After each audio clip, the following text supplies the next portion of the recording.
جب واقعتاً ضرورت تھی اور جب واقعتاً ان کی بات کنسیڈر ہوتی، ان کی بات مانی جاتی، سنی جاتی، تب یہ لوگ جو ہیں وہ اپنی اکڑ کے اندر تھے، تب شرک اور مشرکانہ حرکات ان کی ختم نہیں ہوتی تھیں، اور جب ان کے اوپر عذاب آیا ہے تو فوری طور پر چیخ و پکار کرنا انہوں نے ہمیشہ کی طرح اپنے اس روش کو اختیار کرتے ہوئے شروع کر دیا ہے۔ ناظرین، آپ کو یہ بھی معلوم ہوگا کہ یہ کوئی پہلی دفعہ نہیں ہے کہ ان لوگوں کو کوئی جھٹکا دے کر یہ بتایا گیا ہو کہ بھائی آپ غلط راستے پر چل رہے ہیں۔ ان لوگوں کو اس سے پہلے بھی اگر آپ کو یاد ہو تو پھیلن طوفان آیا تھا جو بھارت، تھائی لینڈ اور میانمار میں اکتوبر 2014 کو برپا ہوا تھا۔ یہ خلیج بنگال سے تشکیل پا کر بھارت کی ریاستوں اوڈیشہ، آندھرا پردیش، مغربی بنگال، جزائر، انڈمان اور نکوبار اور تھائی لینڈ، میانمار وغیرہ کے ممالک سے ہوتے ہوئے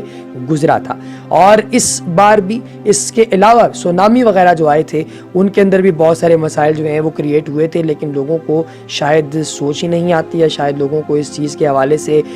جو ہے وہ ان کے ذہن میں کوئی ڈر ہی نہیں ہوتا کہ خدائے بزرگوار کو یہ ناراض کرنے کی جو حرکتیں کر رہے ہیں، ان حرکتوں کا نتیجہ بہت ہی برا ہو سکتا ہے۔ قدرتی آفات اکثر اوقات آتی رہتی ہیں۔ وہ مسلمان جو وہاں پر موجود تھے وہ کلمہ طیبہ لگاتار پڑھتے جا رہے تھے تاکہ وہ اپنے آپ کو محفوظ رکھ سکیں، مگر وہ ہندو جو اپنے بھگوانوں سے معافیاں مانگتے پھر رہے تھے یا اپنے بھگوانوں سے مدد مانگتے پھر رہے تھے، وہ ان کی مدد نہیں کر سکتے۔ حضرت ابراہیم علیہ السلام نے جب بت خانے میں داخل ہو کر بتوں کو توڑا تو پھر جب وہ سارے لوگ ان کے قبائل کے جو باقی لوگ تھے جب واپس آئے اس میلے سے تو آ کر پوچھنے لگے کہ سر یہ کس نے توڑے سارے بت؟ تو آپ نے کہا یہ تمہارے سب سے بڑے بت کے کاندھے پر میں نے کلہاڑا دیکھا ہے، اسی سے پوچھ لو کہ کس نے توڑے۔ تو وہ آگے سے کہنے لگے کہ آپ تو جانتے ہیں کہ یہ بت ہیں، یہ نہ تو موومنٹ کرتے ہیں، نہ چلتے ہیں، نہ پھرتے ہیں، نہ کھاتے ہیں، نہ پیتے ہیں، نہ بولتے ہیں، نہ سنتے ہیں، تو ہم ان سے کیسے بات کریں؟ آپ نے کہا کہ جب یہ کچھ نہیں کر سکتے تو تم انہیں کیوں پوچھتے ہو؟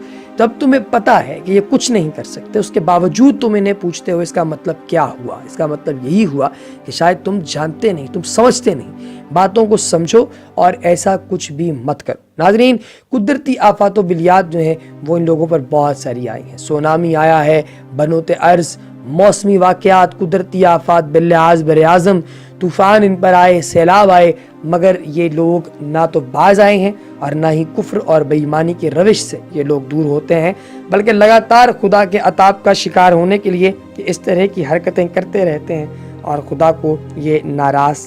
رہتے ہیں۔ ان لوگوں کو سوچنا چاہیے کہ آخر کب تک یہ اس طریقے کی حرکتیں کرتے رہیں گے۔ اللہ پاک سے معافی مانگنی چاہیے۔ خدائے بزرگوار جب کسی قوم سے ناراض ہوتا ہے تو انہیں اسی طریقے کے مسائل میں الجھا دیتا ہے۔ جب وہ خدا سے دور ہوتے ہیں تو پھر کچھ نہ کچھ ایسا ان کی زندگی میں ضرور آتا ہے کہ انہیں دوبارہ خدائے بزرگوار کے حضور آ کر پیش ہونا پڑتا ہے، انہیں خدا سے معافی مانگنی پڑتی ہے، ایسا ضرور ہوتا ہے۔ تو کیا ہی اچھا ہو کہ اگر لوگ اس طرح کی کوئی بھی برائی نہ کریں اور اللہ پاک سے دم دم کے ساتھ معافی مانگتے رہیں، اور ساتھ ہی ساتھ انہوں یہ بھی کہتے رہیں کہ اے اللہ پاک تو ہمیں معاف فرما۔ ہم لوگ بہت ہی گنہگار ہیں، ہم نے اپنی جانوں پر ظلم کیا ہے اور ہم لوگ تجھ سے ہی مدد مانگتے ہیں، تیری ہی خاطر یا اللہ ہم سجدے دیتے ہیں، میرے مالک تو ہی ہمیں معاف کر۔ مگر جب ایسی چیزوں سے لوگ دور ہوتے جاتے ہیں تو پھر یہ مسائل تو ان کی زندگی کا ایک بنیادی حصہ بن جاتے ہیں۔ ناظرین،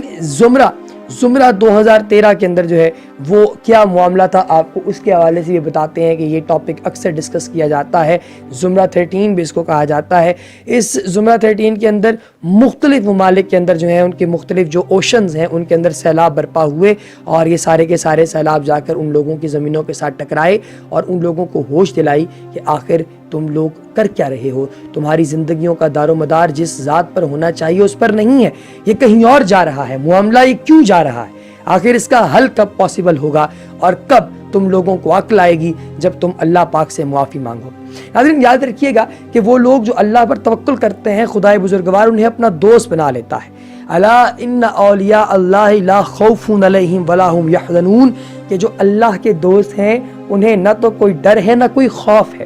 کیوں؟ کیونکہ وہ دنیا کی سب سے بڑی طاقت، سپریم پاور، سپر پاور جو پوری کائنات کی ہے، اللہ کی ذات، وہ اس پر بھروسہ رکھتے ہیں۔ اللہ کے پیارے رسول حضرت محمد مصطفیٰ صلی اللہ علیہ وآلہ وسلم نے فرمایا کہ اللہ کے نیک بندوں کی بصارت سے ڈرو، ان کی فراست سے ڈرو، کیونکہ وہ اللہ کے نور سے دیکھتا ہے۔ تو اللہ کے نور سے دیکھنے والے جو لوگ تھے اس طوفان کے دوران بھی ان کی زبان سے کلمہ طیبہ کے علاوہ کوئی اور بات نہ نکلی، جبکہ جو دوسرے لوگ تھے جو ہندو تھے وہ اپنے بتوں سے معافیاں مانگتے پھر رہے تھے، لیکن بت انہیں کیسے معاف کریں گے، بت انہیں کیسے بچائیں گے؟ ان کو بچانے والی ذات صرف خدائے بزرگوار۔ تو ناظرین، اللہ پاک سے دم دم کے ساتھ معافی مانگنی چاہیے، اپنے گناہوں کا کفارہ ادا کرنا چاہیے، اور اس خوبصورت انفارمیشن کو اپنے دوست احباب کے ساتھ بھی شیئر کیجئے۔ دیکھتے رہیے اسلام ایڈوائزر۔